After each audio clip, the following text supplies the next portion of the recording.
Hey!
ஒருத்திக்கு 2 காலு ஒருத்திக்கு 4 காலு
என்ன பண்றீ? பாட்டு பாடுறேன். அடிச்சு விடுவாமா. என்னதான் விளக்கம் கேட்டுக்கிட்ட அப்படி. என்ன பாட்டு பாடுற? என்ன விளக்கம்? பாட்டுக்கு என்ன விளக்கம்? ஒருத்திக்கு 2 காலு, ஒருத்திக்கு 4 காலு, ஒருத்திக்கு சுத்தமா காலே இல்லைங்கறியே. என்ன பாட்டு பாடிட்டு இருக்கற? அது தப்பா நினைக்கறியா? சண்டால பாடு. விளக்கம் சொல்லு. கரெக்ட்டா தான் பாடி இருக்கற. எங்க சொல்லுங்க என்ன விளக்கம்? ஒருத்திக்கு 2 காலு. 2 காலு. கோழிக்கு எத்தனை காலு? கோழிக்கு 2 காலு. அதான் ஒருத்திக்கு 2 காலு. 2 காலு. ஒருத்திக்கு 4 காலுனா? 4 காலு. ஆட்டுக்குட்டிக்கு எத்தனை காலு? ஆட்டுக்கு 4 காலு. அதான் ஒருத்திக்கு 4 காலு. ஒருத்திக்கு சுத்தமா காலே இல்லைன்னா? ஒருத்திக்கு சுத்தமா காலே இல்லைன்னா பாம்பு வேகமா போகுது இல்ல? ஆமா, ஊர்ந்து போகுது. ஊர்ந்துட்டு போகுது இல்ல? ஆமா. அது கால்லயே ஓடுது. இல்லனா கால் இல்ல. அது கால் இருக்குதா? பரவாயில்ல. அது ஒரு உயிர் ஜீவன் தானே? ஆமா ஆமா. அது கால் இருக்குதா? பரவாயில்ல. அதான் ஒருத்தி சுத்தமா காலே இல்ல. சூப்பர். அத ஓடு. ஒருத்திக்கு 2 போல. ஒருத்திக்கு 4 போல. ஒருத்திக்கு சுத்தமா இல்ல நீ. பைத்தியக்காரா. என்ன பண்ணிட்டு இருக்கற? ஏய், அப்புறம் இது விளக்கம் சொல்லிட்டு இதுக்கு அடி, இந்த அடி நீ வாங்கிக்கணும். எதுக்கு? நான் அடிக்கவே இல்லையே, சத்தமே வரல. ஒருத்திக்கு 2 போலன்னா ஆடு குட்டி போடுது இல்ல? ஆமா. அது குட்டிகளுக்கு பால் கொடுக்குது. ஆமா. ஆட்டுக்கு எத்தனை காம்பு இருக்கு? ஆட்டுக்கு 2. பால் கொடுக்கறது 2 காம்பு. அதான் ஒருத்திக்கு 2 போல. 2 4னா பசுமாடு கண்ணு போடுது இல்ல? ஆமா. கண்ணு குட்டிக்கு பால் கொடுக்கும் இல்ல? ஆமா ஆமா. அதுக்கு எத்தனை காம்பு இருக்குது? அதுக்கு 4 இருக்குதுனா அதான் ஒருத்திக்கு 4 போல.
நிறுத்துங்கள் ஓலுடன்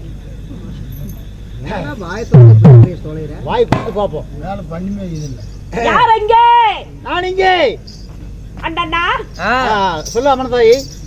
அம்மனி தாய். அம்மா தாயே. வந்த உடனேமே வா. அம்மா தாயே. அம்மா தாயே. அப்படி அம்மம்மா ஓ சீராக அமைந்திருக்கும். சரி. இது ஒரு மாபெரும் தெய்வீகமான சபை. ஆமா. சபையின் முன்பதாக மாற்றமதாகிய பெரியார்களும் மதிப்பிற்கு மரியாதைக்குரிய நமதர்மை தாய்மார்களும் சரி. சிறியோர் பெரியோர் பெரியோர் என யாவற்ற பேர்களும் கடல் அலை போல் காட்சி தருகிறார்கள். உண்மை. என்ன காரணம்? என்ன காரணம்?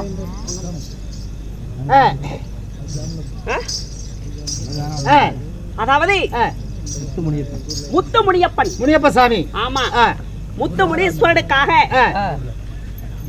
மகா கும்பாபிஷேக நிறைவு விழா மண்டல பூஜையானது முடிந்து மண்டல பூஜை நிறைவு விழா. ஆமா இன்று ஓரிரவு இந்த ஐயனுக்காக பல லட்ச கணக்கிலே செலவுகளை செய்து சிறுதுள்ளி பெருவெள்ளமாக சேர்த்து அரும்பாடுபட்டு திருவிழாவை பெருவிழாவாக கொண்டாடி நாடகத்தை அரங்கேற்றம் செய்திருக்கிறார்கள். யார்? ஊர் பெரியவர்கள் அனைவரும் சேர்ந்து. நிச்சயமாக. ஆமா ஆமா. அப்படி இருந்தாலும் அம்மா ஓ போதும் என்பது அன்னதானம், போதாது என்பது சொர்ணதானம். அப்படி போதும் என்ற அன்னதானம் நம்மளுக்கு எப்பேற்பட்ட சாப்பாடு, அருமையான சாப்பாடுமா. அத முதல்ல சொல்லணும். அவங்க போட சோத்துக்கே ஒரு கூத்தாடலாம். எந்த ஊர்லயும் இப்பேற்பட்ட சாப்பாடு நம்ம சாப்பிட்டதில்லை. ஆமா, முகம் கோணாமல். ஆமா, அதாவது நமக்கு உபசரித்தார்கள். வேணும் என்றது அன்னதானம் இருந்தாலும் சரி வயிறார சாப்பிடுங்க அப்படி என்று சொல்லி நம்மளுக்கு போதும் என்ற அன்னதானம். ஒரு நாளைக்கு அன்ன கொடையிட்டு ஆராய்ச்சி மணியடித்து ஒரு நாளைக்கு 1000 பேர்த்திற்கு அன்னவது கொடுத்தார்களாம். யாரு? சிறுதொண்ட பக்தன். யாரு? சிறுதொண்ட பக்தன். ஆமா, அப்பேற்பட்ட சிறுதொண்ட பக்தரை போல அருமை நல்ல உள்ளவங்கட்ட அன்னதாகப்பட்ட, அதாவது தூண்டா மணிவிளக்கு சுடர்விட்டு எரிந்தாலும் அதற்கு ஒரு தூண்டுகோல் வேண்டும். அதற்கு ஒரு தூண்டுகோல் தேவையா? ஆமா. ஊர் பெரியவர்களுடைய முன்னிலையில நாடகம் ஏற்பாடு செய்திருந்தாலும் நம்மளுக்கு சாப்பாடு எப்பேற்பட்ட கடையில போய் நம்மளுக்கு உபசரிப்பு. ஒரு பெற்ற பிள்ளை தன்னுடைய தாய் வீட்டுக்கு போனால் எவ்வாறு அந்த தாய் மனங்கோவாமல் உபசரிப்பாளோ உண்மை அது போல நம்மளுக்கு ஆதரவு கொடுத்து தீப ஒளி திருவிளக்கு ஏற்றி வைத்த சபை அலங்கரிக்க செய்யப்பட்டிருக்கிறது. அனைத்து நல்ல உள்ளங்களுக்கும். அது மட்டும் இல்லாமல் என்னுடைய வேடத்திற்காக அன்பளிப்பு செய்த பெரியோர்கள் யாரு? மாரி கவுண்டரு, பழனி கவுண்டரு, அப்புறம் அதாவது குழந்தை செல்வம் பேருக்கண்ணு அனைவரும் நன்கொடை வழங்கியிருக்கிறார்கள். ஆமா, தாரணி பாப்பா அவர்களும். அது மட்டும் இல்லாம அன்பளிப்பு செய்த அனைத்து நல்ல உள்ளங்களும் எந்த விதமான குறைபாடும் இல்லாமல் அருகு போல் வேறொன்றி அழில் போல் தலை வைத்து மூங்கில் போல் 3000 கிளைகள் வைத்து இந்த முத்துமுனியப்பனுடைய கடைக்கண் பாரி வெற்றி அவரவர் குடும்பத்திற்கு வந்த கஷ்டமெல்லாம் நீங்கி பாலாறு செல்வங்களாக தனந்தானியத்தோடு அவரவர் செய்கின்ற தொழிலும் அவரவர் குழந்தைகள் படிக்கின்ற கல்வியும் அனைவற்ற பேருடைய குடும்பங்களும் சீரும் சிறப்பாக வாழ வேண்டும் என்று சொல்லி இந்த முத்துமுனியப்பனுடைய அடிச்சுவடைகளை பிரார்த்திக்கிறேன். சமர்ப்பணம். நன்றி.